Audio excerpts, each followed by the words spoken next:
Bismillah ar-Rahman ar-Rahim. Assalamu alaikum. It is just gone 5 after 9 o'clock on this very grey and very wet morning here in Johannesburg. But there's a blessing in the rain too, is it not?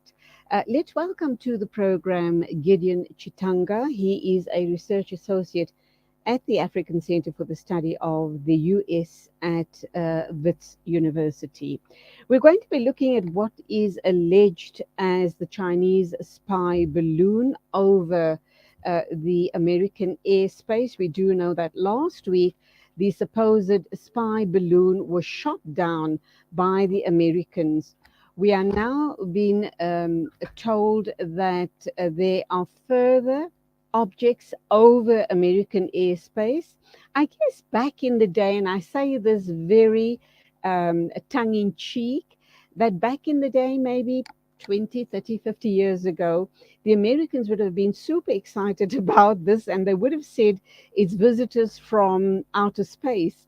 But of course, we do know that those claims can't be made any longer. Now, at the moment there's an unidentified object over airspace over any country, the immediate response is that it's a foreign country wanting to gather information, spying on the country where the object is hovering over, and the said country then needs to think about defending their airspace. We've also heard that Biden has made an announcement that he has given the instruction that I think there are 2 or 3 such objects hovering over their airspace, that they are going to be shot down. Let's hear more from Gideon Chitanga. Very good morning to you. Welcome to the program. Good morning. How are you? Always better for hearing from you and talking with you because you truly share amazing information with us. You also allow us a different perspective on these type of issues as far as politics in the United States is concerned. Thank you. Okay, so where do we sit with this situation? We know that last week, when the Americans shot down the Chinese balloon, the Chinese offered a rather weak apology, suggesting that the balloon was not meant to have entered American airspace. It was done accidentally. What do we make of that situation? And then our current situation. And regarding the Chinese air balloon, because at this point in time, we don't know which countries' objects are hovering over United States airspace.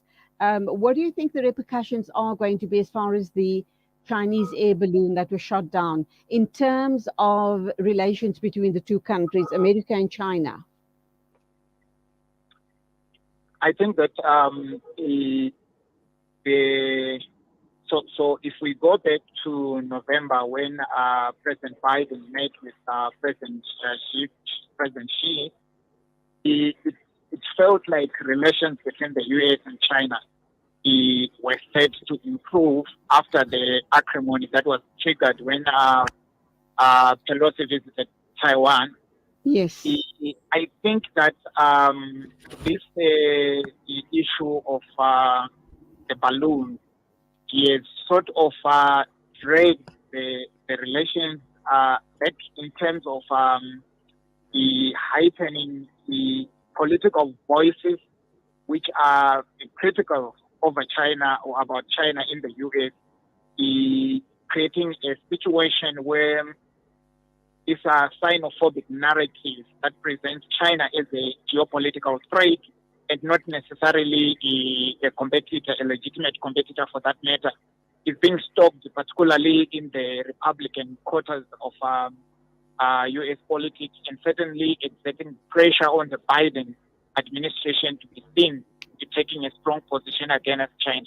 And with that in mind, Secretary Blinken, he was supposed to have visited Beijing, according to our understanding. And that visit emanated from that meeting between President Biden and President Xi. And Secretary Blinken cancelled or postponed the visit. And the reasons which were given were that he did not want this conversations about the balloons to interfere with the critical discussions that he wanted to engage. But I think that the countries will always have legitimate issues and crises, whether big or small. So I think given the critical multiple multilateral issues that are currently pervading the global community, I would have thought that Secretary Blinken should have continued with the engagement. It is pre-planned since November, and some of them were long-term conversations that were ongoing. And this conversation, I think they were meant to deal with a lot of issues, direct relations between China and the U.S., but also global issues, the post-COVID pandemic, global recovery, the issues of global conflict, either in isolated spaces or generally as a global threat, the critical issues of climate change and energy transition, and the issue of Ukraine. We also have now the earthquake in Turkey and Syria and the crisis that it has triggered. So these two global powers, I think they are very important in addressing these issues. And although the issue of balloons could be a concern, particularly for US, I think that the drama around it is overshadowing the critical legitimate concerns that should be taken as very serious responsibilities and obligations by both the US and China, and should not be postponed. And as a matter of necessity, dialogue between these two countries should be maintained at all costs. It seems as if obviously relations will possibly be impacted due to the balloon situation. Do we know at this point the other objects being referred to as balloons as well? Have they identified which countries they have come from? Because China is absolving themselves of any responsibility. They are suggesting that it definitely is not any of their balloons or any of their spy apparatus or whatever it might be referred to as. They're not taking responsibility for that. Do we know anything further on those 3 or 4 other balloons? And for the sake of this interview, I'm going to refer to them as spy balloons. They may well not be spy balloons, but just for the ease of this discussion. You see, we are getting mixed signals about, in quotes, the object. There are a lot of information gaps, but I think that the concerned public officials are deliberately keeping what they know and obviously looking at what they don't, but also trying to manage the communication to minimize the damage. Obviously, there are serious stakes, probably more important interests and relations that would need to be maintained beyond the balloon crisis or the object crisis. And so I think that's the right thing to do, to be very cautious, to speak authoritatively in the sense of projecting factual information. This morning, I was reading an article which seemed to suggest that China has also spotted some objects in a part of its country that is deemed strategic, and they were going to respond accordingly. So there is a lot of media speculation, but also I think the concerned officials probably doing well in making sure that they communicate when they have exhaustively come up with factual, concrete information. And already Mark Schumer, one of the most senior elected officials in the U.S., was insinuating or trying to suggest or to link the other object to the spy balloon. From the media, what I observe is that key authoritative institutions in the U.S., also in Canada, the Minister of Defense in Canada has clearly suggested that they need to get more understanding on the source, as in the responsible institution or country, whether it's a private person or government or state actors or a group of states are involved, and if so, then they would have to determine what to do about that next. But I think that this is not like such a huge crisis. I think it is something that should be managed within the context of maintaining legitimate international relations and the spirit of consultations and dialogue and diplomacy between states. There are already more important issues and crises that currently we are faced with. And these are key in getting the US, in getting China, in getting all the other critical multilateral players involved in finding the important solution. I'm going to digress here slightly. You mentioned earlier on the disaster in Turkey with those two earthquakes. It's impacted hugely on Turkey and on Syria itself. On top of that, we still have the issue around the invasion into the Ukraine. That alone has, the Ukrainian situation alone has set the global finances back steeply. What's the Turkey situation? How's this going to play out regarding the rest of the world's economy, and the future of relations right across, right around the world? Also, the fact that, and I know that Turkey has bigger problems on its hands right now, but Turkey, regarding the issue with wanting, I think, is it Sweden wanting Turkey's vote in becoming affiliated with NATO. How is all of that going to play out, the repercussions of it, and how are we as a global economy going to move forward? I mean, we've just come out of COVID. We know what a disaster. We know how that has set the world economy way, way back. Economies are still trying and struggling, striving to get back on their feet. This is a double whammy, is it not?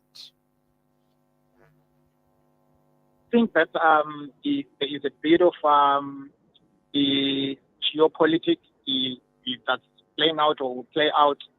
The position of Turkey with respect to the conflict in Ukraine has been very interesting in terms of Turkey being a diplomatic avenue through which some level of dialogue has happened. And I had hoped that the EU, the US, and on the other side, Russia, would be interested in continuing in the Turkish-led dialogue framework in terms of finding solution to the Ukraine conflict.